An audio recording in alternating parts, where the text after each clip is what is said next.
বলতেছেন জুলাই আন্দোলন আবার কি, 5ই আগস্টটা কি? ওয়েট, তাদেরকে বলছি। জুলাই আন্দোলন হলো ইন্ডিয়ার যে দাদাবাবু আছে মোদি সরকার, মোদি নাকি আমাদের দেশের হাসিনা ম্যাডামকে পছন্দ করেছিল। তাই হাসিনার সম্বন্ধে ভালো মন্দ জানার জন্য একটানা 35 দিন তামাত না গিয়ে সে খবর নিয়েছে। সব কিছুর পরে ফাইনাল ডিসিশন হয়েছে তার হাসিনাকে পছন্দ হয়েছে, সে বিয়ে করবে।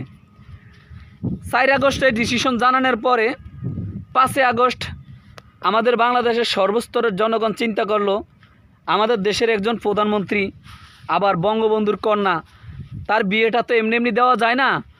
সমস্ত জনগণ রাস্তায় নেমে মিছিল দিয়ে ডোল রঙ্গর বাজিয়ে অনেক মানুষের জীবনের বিনিময় 5 আগস্টে হাসিনাকে মোদির কাছে একদম সারা জীবনের জন্য বিয়ে দিয়ে মোদির ঘরে পাঠিয়ে দিয়েছে। চুদলিং পংয়ের এবার বুঝছো তো 5 আগস্ট কি। তোমরা যদি এ 5 আগস্ট সম্বন্ধে আর কোনো বিভ্রান্তি ছড়াও, খারাপ মন্তব্য করো, তাহলে তোমরা হাসিনার ফ্যাট বাই অথবা হতাই বাই হয়ে আবার রাস্তায় নামো। বঙ্গবন্ধুর বিজন্মা সন্তান হিসাবে তোমাদের সাথেও একদম ফাইনাল খেলা খেলে ইন্ডিয়াতে পাঠিয়ে দিব, তোমার দুলাভাইদের সাথে থাকবা গিয়ে।